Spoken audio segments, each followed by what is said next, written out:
The council chamber was massive.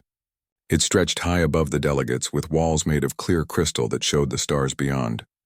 Representatives from 40 different species sat in their assigned seats, arranged in a perfect circle around the central speaking platform. The air smelled strange. A mix of different atmospheres blended together so everyone could breathe. Ambassador Daewon stood near the human section, his hands clasped behind his back. He wore the formal uniform of Earth's diplomatic corps, simple and clean compared to the elaborate robes and decorations worn by other delegates. His face showed nothing, calm and professional, even though his heart beat faster than usual. Today's vote would decide many things. High Chancellor Vorn sat on the elevated throne at the chamber's north point. His scales gleamed under the lights, deep green with hints of gold.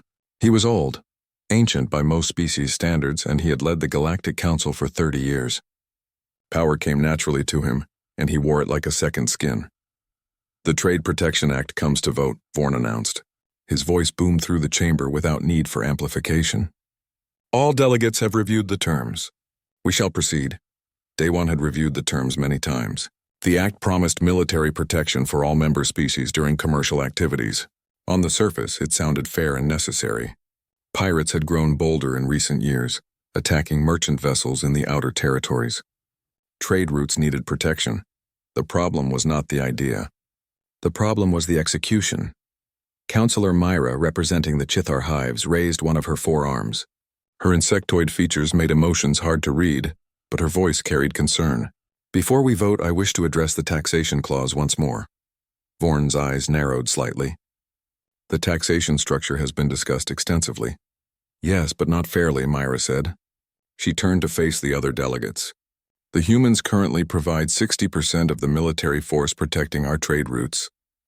They have done so for 20 years. This act increases their tax burden by 30%, while reducing their council voting power by 15%. How is this just? Councillor Thex ruffled her feathers, the bright blue plumage catching the light. Her species, the Avix, were bird-like and proud. The humans should be grateful they have voting power at all, she said. Her voice carried the musical quality common to her people, but the words were sharp. They come from a death world. Their history is soaked in violence and war. That they sit among civilized species is a privilege. Daewon felt the familiar weight of those words. He had heard them before many times in many ways. Humanity's homeworld was harsh compared to most. Earth had predators, diseases, and environmental challenges that would terrify species from gentler planets. Humans had evolved to survive, to fight, to endure, and yes, human history included wars and conflicts, but it also included cooperation, art, medicine, and sacrifice. We have contributed more than military force, Daewon said. Stepping forward to the speaking platform, human engineers designed the shield systems that protect this very station. Human doctors developed vaccines for the red spiral plague that saved millions across 6 species. Human merchants established trade networks that increased prosperity throughout council space. Counselor Reth, whose aquatic suit bubbled quietly, waved a webbed hand dismissively. Contributions that benefited humanity as much as anyone else. You profit from council membership. Everyone profits from council membership, Daewon replied. That is the point of a council. But profit should not come at the cost of fairness. This act asks us to pay more while receiving less representation. It asks us to protect everyone while being treated as lesser members. High Chancellor Vorn leaned forward. Ambassador Daewon, your species has been part of this council for 50 years. In that time, you have been given opportunities to trade, to grow, to advance. The council accepted humans despite reservations about your violent nature. Perhaps a small increase in contribution is not too much to ask for the security of continued membership. The chamber fell quiet. The meaning was clear. Accept the terms or risk expulsion. Daewon stood very still. He thought about Captain Bora, commanding the defense fleet that patrolled the trade routes. She had lost 3 ships last month defending a merchant convoy from pirates. 17 human crew members died protecting Avix traders who now sat here calling humans violent and uncivilized.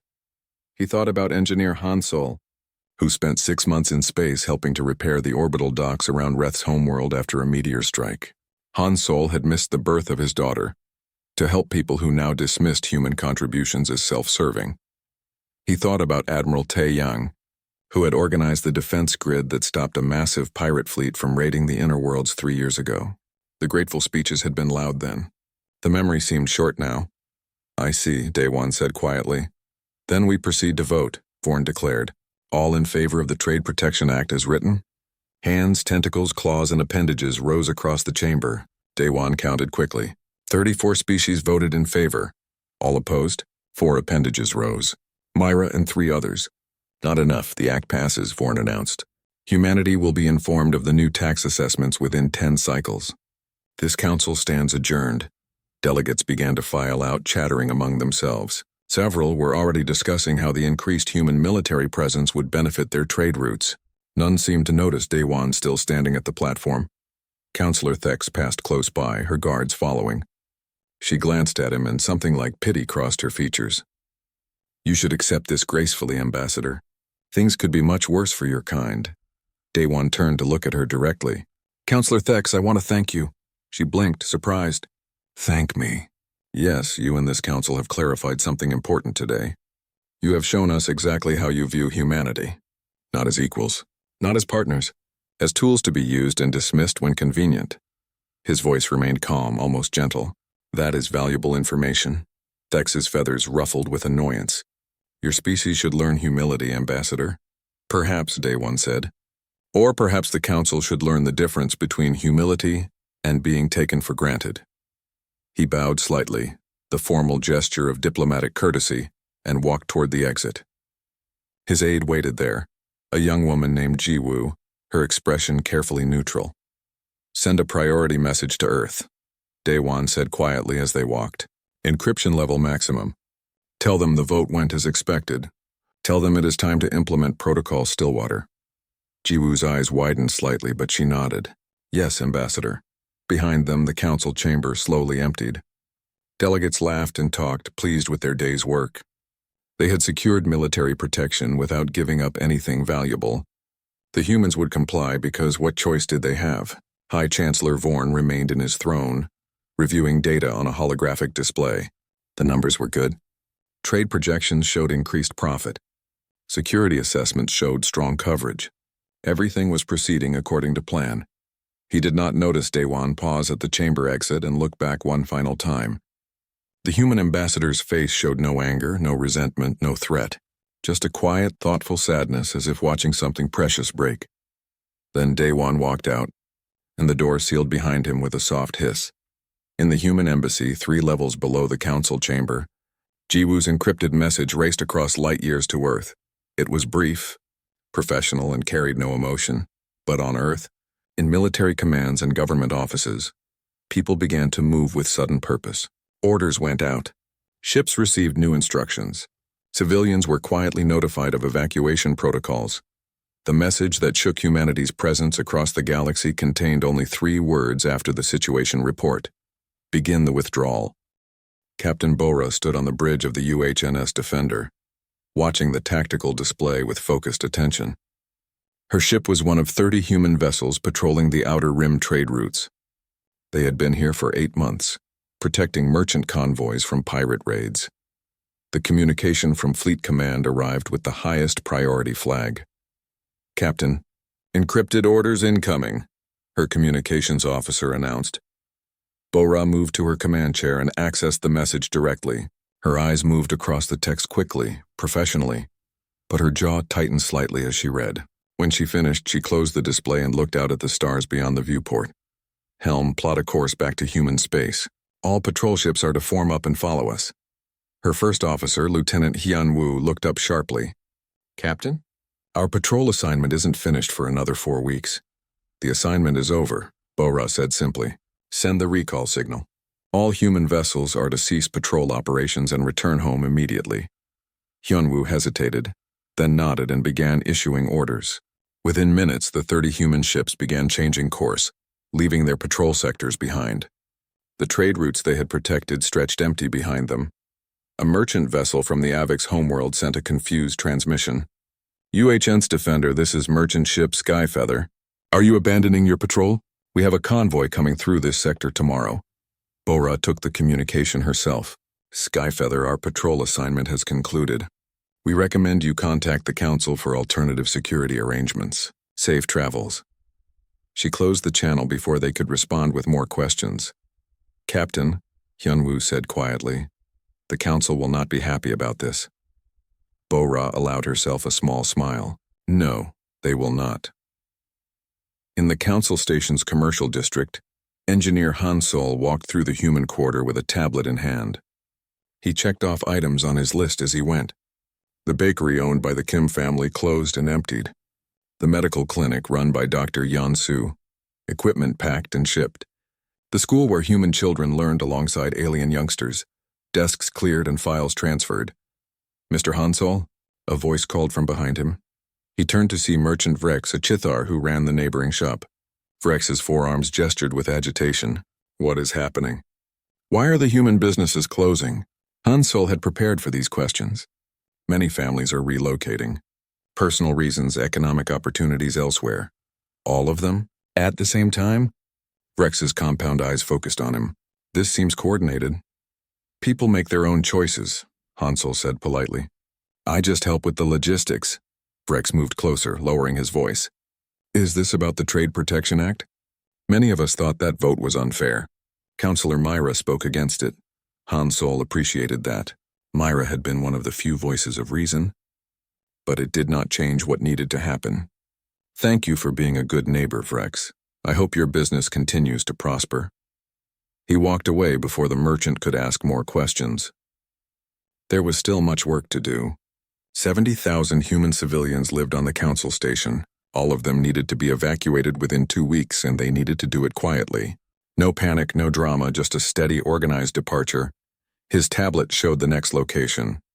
The human residential towers where families were already packing their belongings. Across council space, the pattern repeated. On the mining colony of Drexus 4, human workers finished their shifts and boarded transport ships. On the agricultural world of Verdant Hope, human farmers harvested their final crops and sold them at fair prices before leaving. On the medical research station orbiting Kelvin's star, human scientists transferred their data and said goodbye to colleagues. None of them caused trouble. None of them made speeches or protests. They simply left quickly and efficiently.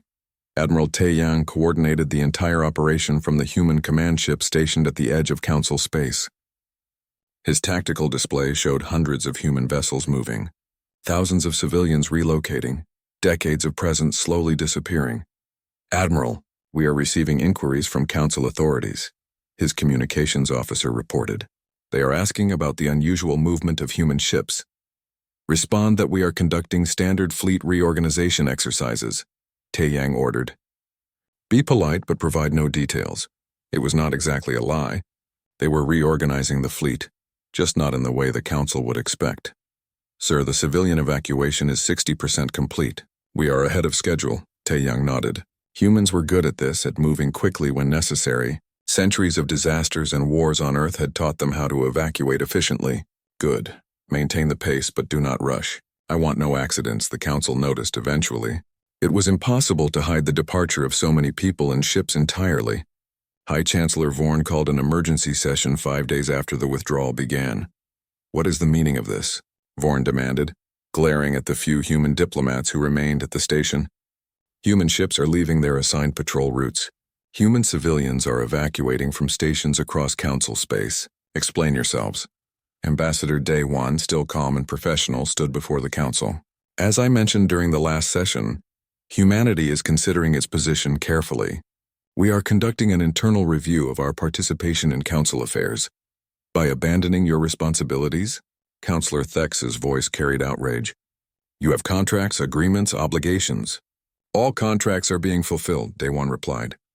Human ships remained on patrol until their assignments ended. Human workers completed their projects. Human merchants settled all debts. We are breaking no laws and violating no agreements. Councillor Reth leaned forward in his aquatic suit. This is clearly a protest against the Trade Protection Act, a childish response to not getting your way. Daewon met his gaze. We accepted the council's vote. The act passed democratically. We are simply choosing to reassess our membership in light of recent decisions. You need council membership, Vorn said, his voice cold. Your economy depends on council trade networks. Your security depends on council support. This tantrum will accomplish nothing except to harm your own people. For the first time, Daewon allowed a hint of emotion to show. A slight smile, sad and knowing. Perhaps you are right, Chancellor. Or perhaps we will discover that the dependency goes both ways. Time will tell. He bowed formally. If the council has no further questions, I have evacuation schedules to coordinate. Bourne's scales flushed darker with anger. You are dismissed, Ambassador. But know this, when your people come begging to return, the terms will be far less generous than before. Daewon straightened, met Vorn's eyes one last time and said quietly, We will not come begging, Chancellor. That much I can promise you. He walked out, leaving a chamber full of confused and angry delegates behind. Counselor Myra watched him go, her compound eyes tracking his departure. She turned to Vorn. Chancellor, I believe we should take this seriously. The humans are not bluffing. They are throwing a tantrum, Thex said dismissively. They will realize their mistake within weeks and return with apologies. I hope you are correct, Myra said quietly. But I fear we have made a terrible error. Vorn waved a hand. Fears and hopes are meaningless. We will see what happens when human ships stop protecting their precious trade routes. When their economy falters without council markets, they will learn humility soon enough. But as the days passed, the human withdrawal continued. Captain Bora's fleet returned to human space and took up defensive positions along Earth's borders. Engineer Hansel supervised the last transports leaving the council station. The human embassy staff packed their belongings and departed, leaving only a minimal presence behind. 3 weeks after the Trade Protection Act passed, Ambassador Daewon stood in the now empty human embassy. The walls were bare, the furniture removed, the offices silent. He held a small data chip containing the final message to the council. His aide Ji Woo stood nearby. The last transport is ready, Ambassador. Everyone else has already gone. Daewon nodded. He uploaded the data chip to the council's communication network and activated the message. It was brief, just 3 paragraphs written in formal diplomatic language. The key sentence read, After careful consideration, humanity has decided to withdraw its membership from the Galactic Council. Effective immediately. We thank the Council for 50 years of association and wish all member species prosperity and peace. No anger, no threats, no dramatic speeches, just a simple goodbye. Daewon and Jiwoo walked out of the embassy together, the doors sealing behind them for the last time. They boarded the final transport, and the ship lifted away from the council station. Behind them, the human quarter sat empty and dark. The patrol routes stretched undefended. The defense networks ran on automated systems that would fail within months without human maintenance. And in the council chamber, High Chancellor Vorn read the withdrawal message with growing fury, still believing that humans would return within weeks, humbled and ready to accept whatever terms he offered. He was very, very wrong. The first attack happened 12 days after the last human ship left council space. The merchant convoy consisted of 18 vessels carrying medical supplies and computer components from the manufacturing worlds to the inner colonies. It was a routine trip along a well-established trade route. The ships traveled in a tight formation, their captains chatting casually over open channels. They never saw the pirates coming. The raider ships dropped out of faster-than-light travel directly in the convoy's path, weapons already charged. The merchant vessels had minimal shields and no weapons. They were designed for cargo, not combat. This is Merchant Captain Kelvin of the Bright Trader, a panicked voice broadcast on all frequencies. We are under attack in Sector 794, requesting immediate military assistance. Where are the patrol ships? There were no patrol ships. The Council had not yet organized replacements for the human fleet. 15 of the 18 merchant vessels were captured. 3 managed to escape by scattering in different directions. Total losses exceeded 200 million credits. 26 crew members were killed, and another 43 taken prisoner for ransom. When news reached the council station, High Chancellor Vorn called an emergency meeting. This is unacceptable, he roared, his scales flushed dark with anger. How did a pirate fleet attack in broad daylight on a major trade route? Councillor Reth shifted in his aquatic suit, bubbles rising around his head. The human patrol ships used to cover that sector. We assigned our own vessels to replace them, but they have not yet arrived. Training delays, Vorn repeated. How difficult is it to patrol a trade route? Admiral Kelvin, representing the Avix military, spread his wings slightly. More difficult than anticipated, Chancellor. Human ships used advanced sensor networks and coordinated response protocols. Our crews are learning these systems, but it takes time. The humans developed their methods over decades. Counselor Thex bristled. Are you suggesting our people are less capable than humans? I am suggesting that experience matters, Kelvin replied carefully. The humans fought pirates for 20 years. They knew the raiders' tactics, their hiding spots, their behavior patterns. We are starting from nothing. Counselor Myra's mandibles clicked together thoughtfully. We should have considered this before the humans left. Their military effectiveness was not just about ships and weapons. It was about experience and knowledge. They will return, Vorn said firmly. And when they do, they will resume their duties. This is a temporary problem. But the problems were just beginning. In the medical research facility on Station Praxis, Dr. Sheila tried to access the database of human medical research. Her patient suffered from cross-species immune disorder, a disease that affected multiple species differently. Human doctors had developed a treatment protocol that saved lives. The database was locked. Access denied. Why can I not access this? She demanded of the station administrator. The database was maintained by human medical staff, the administrator explained. When they left, they removed their access codes. The data is still there, but encrypted. We need their permission to access it. My patient is dying. I understand, but I cannot override human medical privacy protocols. You will need to contact Earth directly. Dr. Sheila sent a formal request to Earth's medical authority. The response came 3 days later, polite and professional. Earth would share the medical data, but it required going through official channels, submitting proper documentation, and waiting for approval. The bureaucratic process would take weeks. Her patient died while waiting. Similar problems appeared across Council space. Human-designed shield generators began failing without proper maintenance. No one else knew how to repair them. The technical manuals existed, but they referenced human engineering standards that other species did not use. Space stations found their life support systems malfunctioning. Humans had designed redundant backup systems that now sat offline because no one understood how to reactivate them. Trade networks disrupted as human merchants disappeared. They had established connections. New reliable suppliers understood currency exchanges across different systems. Without them, trade became slower, more expensive, more complicated. Admiral Tae-Yang monitored the situation from human space. His intelligence officers provided regular reports on Council difficulties. He read them with no satisfaction, only sadness. Sir, the Council is requesting technical assistance, his communications officer reported. They want help repairing their defense grid. What are they offering in exchange? Tae-Yang asked. Nothing, sir. They seem to expect we will help out of goodwill. Tae-Yang almost laughed. Respond politely.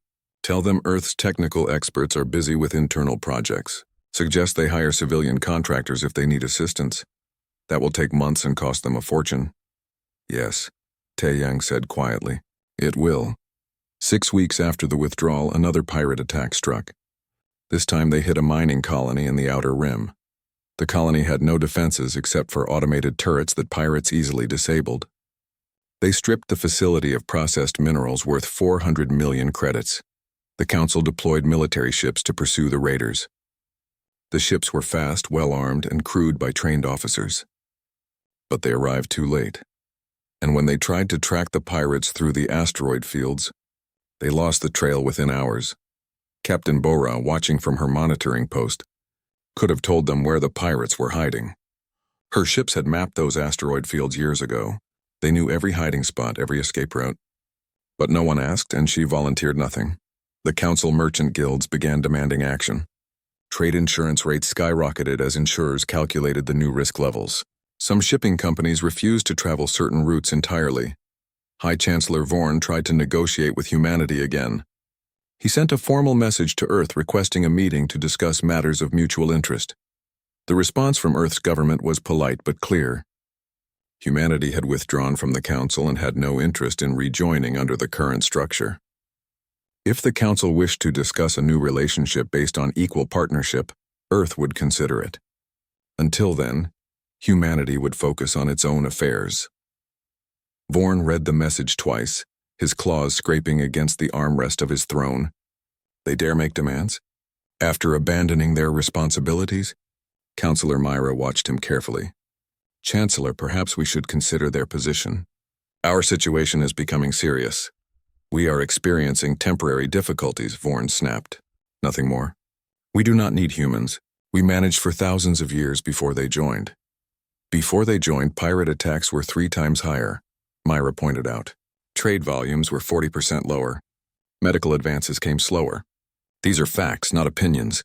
Counselor Theck shifted uncomfortably in her seat. She had reviewed the numbers herself, privately, and did not like what she found. Humanity's contributions were far larger than she had realized, but admitting that felt like admitting defeat. Another month passed. The situation worsened.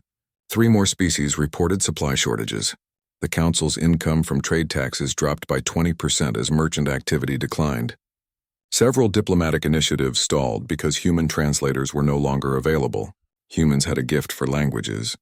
Something about their brain structure made them excellent at learning and translating between different species. The defense grid around the Council station itself began showing problems. Human engineers had designed it with redundant backups and automated repair systems, but those systems required maintenance updates every 90 days. No updates had occurred since the humans left. Admiral Kelvin reported the problem to Vorn privately. Chancellor, we need human technical assistance to maintain the station's shields. Without it, we are vulnerable. Find non-human experts, Vorn ordered. I have tried. The few species with the necessary knowledge want payment in advance. Enormous payment. The humans maintained it as part of their council membership, no extra charge. Vorn was silent for a long moment. How long until the shields fail completely? 6 months, perhaps 8 if we are careful. But they will degrade continuously. Any significant attack before then could breach them. Counselor Reth joined the private meeting, his expression grim. I must report additional problems, Chancellor. Our economy is contracting. Without human trade networks, goods are not moving efficiently. Prices are rising, shortages are developing. My people are unhappy. My people as well, Admiral Kelvin added. The merchant guilds are demanding action. They say we drove away our best protectors out of pride. We did not drive them away, Vorn insisted. They chose to leave. After we insulted them and increased their taxes while reducing their representation, Myra said. She had entered quietly, along with several other counselors. Perhaps we did drive them away, just not with direct force. Vorn looked around at the gathered representatives. He saw doubt in their faces, worry, even fear. His authority was being questioned. The humans will return, he said firmly. They need us as much as we need them. Do they? Myra asked softly. Or have we discovered that we need them far more than they need us? The meeting ended without resolution. Vorn returned to his private chambers and stared at the reports piling up on his desk. Everyone brought bad news. 6 months after humanity withdrew, the Galactic Council was unrecognizable. The Grand Chamber where delegates once gathered in confident discussion now hosted arguments and accusations. Species blamed each other for the deteriorating situation. Trade representatives shouted about economic losses. Military officers reported security failures. The unity that had defined the Council for centuries was cracking. Counselor Myra stood before the assembly, presenting data on a holographic display. The numbers painted a grim picture. Pirate activity has increased by 400%, she stated, her voice cutting through the noise. In the past 6 months, we have lost over 300 merchant vessels. Crew casualties exceed 2,000. Economic losses approach 50 billion credits. The chamber fell silent as delegates absorbed the figures. Before humanity withdrew, Myra continued, average response time to pirate attacks was 14 minutes. Our current response time is 3 hours. The difference is measured in lives and cargo. Counselor Thex shifted her wings uncomfortably. We have deployed additional military vessels. The situation will improve, will it? Myra turned to face her directly. I have reviewed the records. In the past decade, humans prevented or responded to over 17 major conflicts. Not just pirate raids, but territorial disputes, trade wars, and border skirmishes. They mediated. They protected. They enforced council law. Who does that now? No one answered. High Chancellor Vorn sat on his throne, scales dull with stress. He looked older than he had 6 months ago. We are adapting. These are temporary difficulties. Chancellor, 3 species have withdrawn from the council, Myra said. The Kelris, the Draven, and the Polan. They cited lack of security and economic collapse.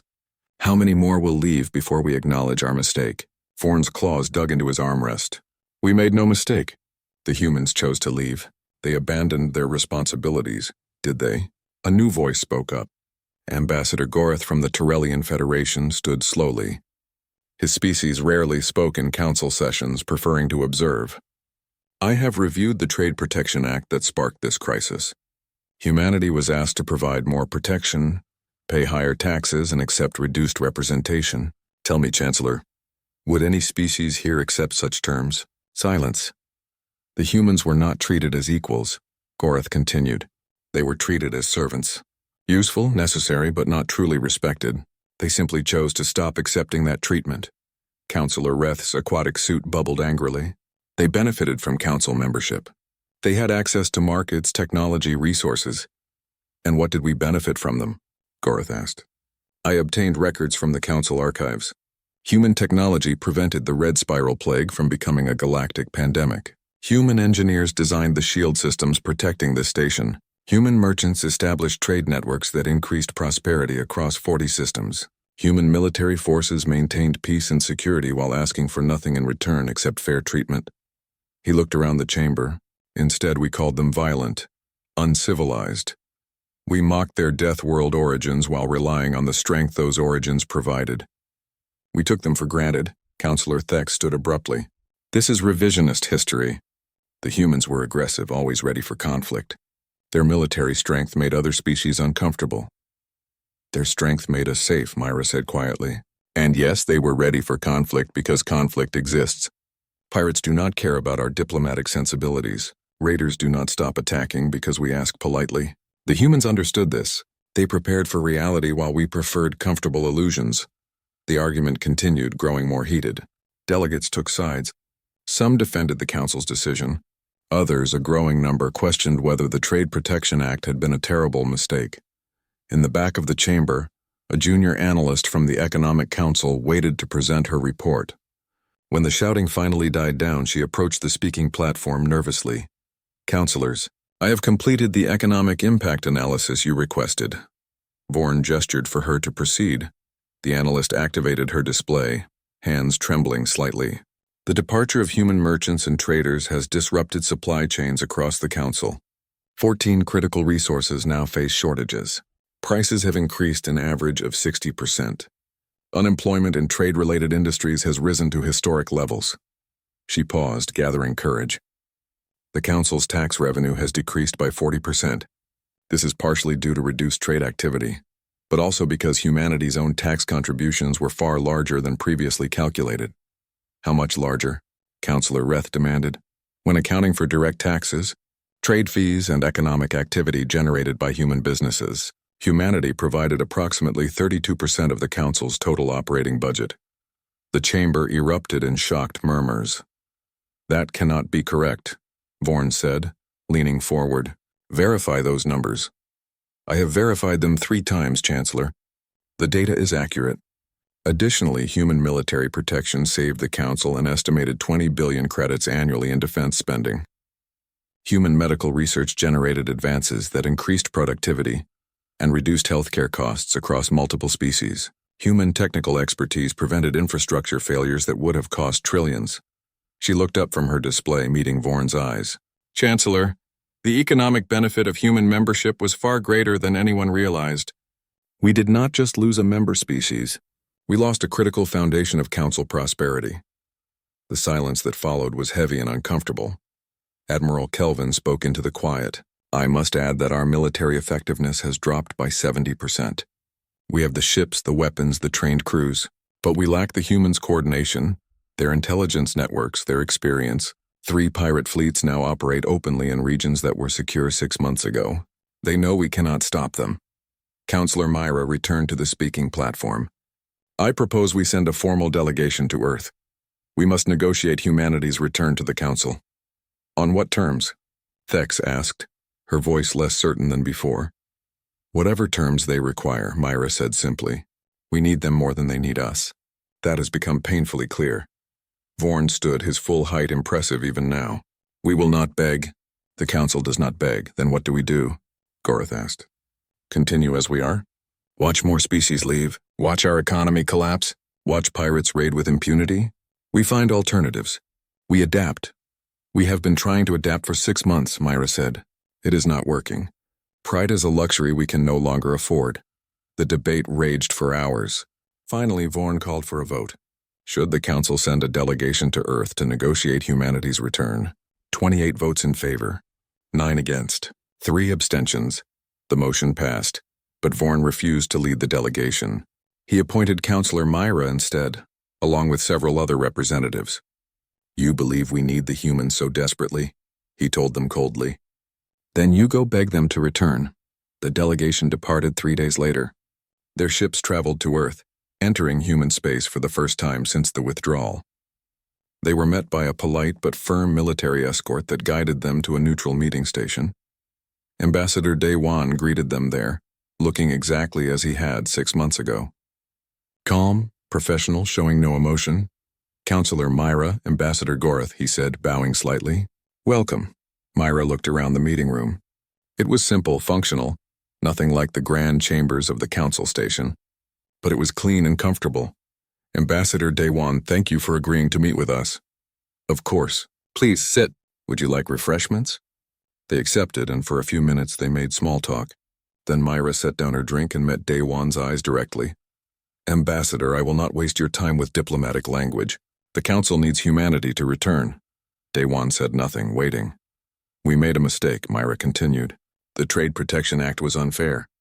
The way we treated your people was wrong. I apologize personally, and I carry apologies from many other council members. I appreciate your honesty, Daewon said quietly. But, Myra prompted, hearing the unspoken word. But apologies do not rebuild trust, Counselor. Humanity spent 50 years as council members. We contributed greatly. We asked only for fair treatment in return. Instead, we were dismissed, insulted, and taken for granted. An apology is a start, but it is not enough. Gorth leaned forward. What would be enough, Ambassador? Daewon stood and walked to the viewport, looking out at the stars. Humanity would consider rejoining the council under new terms. Equal representation, proportional to our contribution, fair taxation, respect for our culture and history, a seat on the High Council with veto power over decisions that affect us. The High Council has never granted veto power to any species. Gorth said carefully. Then humanity will remain outside the council. Daewon replied simply. We are not negotiating, Counselor. We are stating our terms. Take them or leave them. Myra felt a chill. The humans were not bluffing. They had rebuilt their economy, strengthened their military, and apparently decided they were better off alone than accepting mistreatment. I will present your terms to the council, she said. But Ambassador, please understand. Chancellor Vorn will never accept these conditions. 1 year after humanity withdrew from the Galactic Council, the emergency session was called. The council chamber looked different now. Many seats sat empty where species had withdrawn their membership. The crystal walls that once sparkled with light were dimmed by power conservation measures. The grand displays and holographic projections that showed the council's strength operated at reduced capacity. Economic collapse had forced budget cuts everywhere. High Chancellor Vorn stood before the assembly, but his position was no longer secure. 12 species had formally called for his removal. Another 8 had quietly expressed support for the motion. The council that had seemed so stable a year ago was coming apart. This emergency session will address the ongoing crisis, Vorn announced, his voice lacking its former authority. We will hear reports and decide on a path forward. Admiral Kelvin presented the security report first. Pirate activity continues to escalate. We have lost 412 merchant vessels in the past year. Military engagements have resulted in heavy casualties because our forces lack the coordination and experience the humans provided. 7 major trade routes are now considered too dangerous for commercial traffic. He paused, looking around the chamber.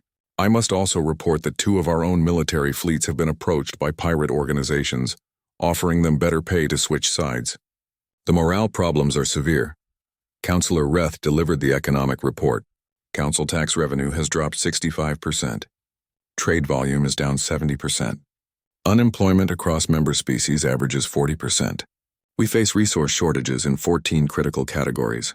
The Council's operating budget has been cut to emergency levels only. The reports continued, each one worse than the last. Medical stations closing, research programs canceled, infrastructure failing, species considering withdrawal. Counselor Myra stood when the reports finished. Chancellor Vorn, we must face reality. The Council is collapsing.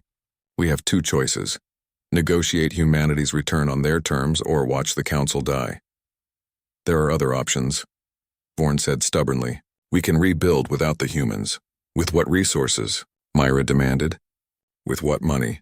With what security? Chancellor, I respect what you built over 30 years, but your pride is destroying it now. Counselor Thex stood beside Myra. The sight surprised many in the chamber. Thex had been one of humanity's harshest critics. I was wrong, Thex said clearly. I believed humans were violent and uncivilized. I dismissed their contributions as self-serving. I called them lesser beings who should be grateful for council membership. She paused, her feathers flattening with shame. I was a fool. The humans were our protectors, our innovators, our partners. They asked for respect and we gave them contempt. Now we pay the price for our arrogance. Other counselors stood, adding their voices. One by one they acknowledged the mistake. Not all of them, but enough. Vorn watched his support crumble. You would surrender to human demands? Accept their extortion? It is not extortion to ask for equality, Gorath said quietly. It is dignity. I will not bow to humans, Vorn declared. Then you will watch the council fall, Myra replied. I call for a vote of no confidence in Chancellor Vorn's leadership. The motion was seconded immediately. The vote was called 29 votes for removal, 7 against, 4 abstentions. High Chancellor Vorn stood in shocked silence as the numbers appeared. For 30 years he had ruled. Now in a single vote his power ended. This session is adjourned, Myra said gently. Chancellor Vorn, thank you for your service. But it is time for new leadership.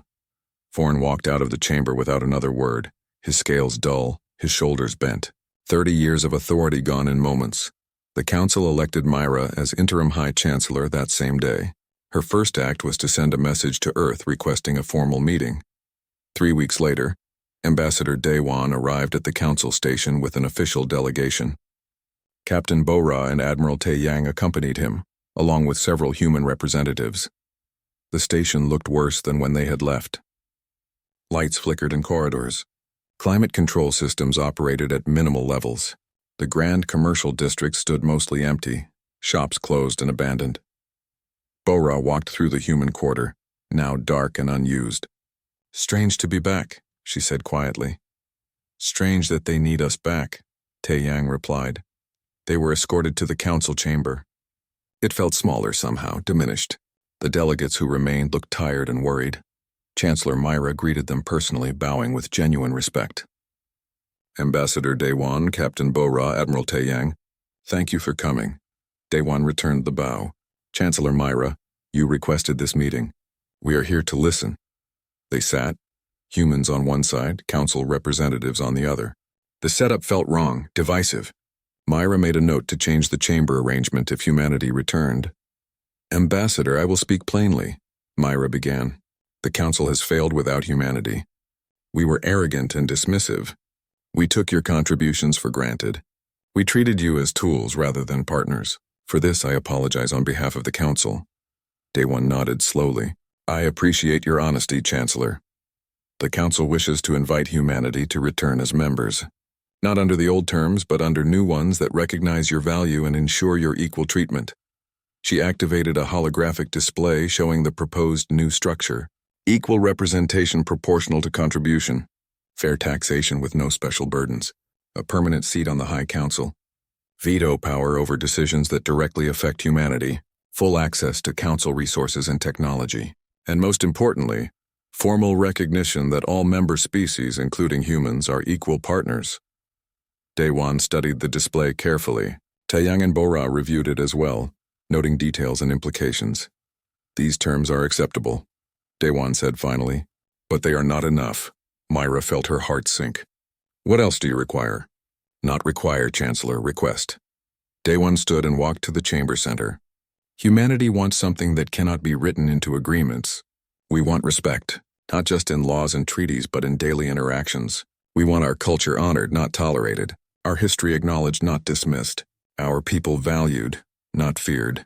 He turned to face the assembled delegates. Words in a contract mean nothing if hearts and minds remain unchanged. Can you promise that, Chancellor? Can the Council truly see humanity as equals, not just in writing but in reality? Councillor Thex stood. Ambassador Daewon, I cannot speak for everyone, but I can speak for myself and many others here. We have learned painfully what we lost when you left. Not just military protection or economic benefits. We lost friends, colleagues, partners. We lost the species who saw problems and fixed them without being asked. Who protected others without demanding payment. Who contributed to council welfare because it was right, not because it was profitable. She approached him directly, meeting his eyes. I called your people violent and uncivilized. I was wrong. Your people are strong, brave, and compassionate. You are better than us in ways we failed to see. If you return, I will spend the rest of my life making sure no one forgets your value again. Other councillors stood and added their own words. Not all of them, but many. Enough to matter. Daewon listened to them all. When they finished, he looked at his companions. Bora nodded slightly. Taeyang did the same. We will need to consult with Earth's government, Daewon said. This decision affects all of humanity, not just us. But I believe we can accept these terms and return to the council. Relief swept through the chamber. Several councillors openly showed emotion. However, Daewon continued, his voice firm. Understand this clearly. We are not returning because we need you. We do not. Humanity has prospered outside the council. Our economy is strong. Our security is solid. Our future is bright. He looked around the chamber, making eye contact with as many delegates as possible. We are returning because we believe in the idea of the council. A place where different species work together, protect each other, build something greater than any one species could alone. We are returning because we want to be part of that vision, if it can be real this time. But we will not accept being taken for granted again. We will not accept being treated as lesser. If the council falls back into old patterns, if respect turns to dismissal, we will leave again. And next time we will not return. The weight of his words settled over the chamber. This was not a threat. It was a simple statement of fact. Myra stood and bowed deeply. Ambassador, your terms are accepted. Your conditions are understood. If the council fails to honor its promises, we will deserve your departure. She straightened and extended her hand in the human gesture of agreement. Welcome back to the Galactic Council as equal partners. Daewon took her hand and shook it formally. Thank you, Chancellor. We look forward to working together to rebuild what was broken. The chamber erupted in applause. Not everyone joined in, but most did. The road ahead would be difficult. Trust once broken takes time to repair, but a start had been made. In the following weeks, human ships returned to patrol routes. Pirates learned quickly that the old protectors were back, and many fled to more distant regions. Human engineers began repairing critical systems. Human merchants reopened trade networks. Human doctors shared medical research.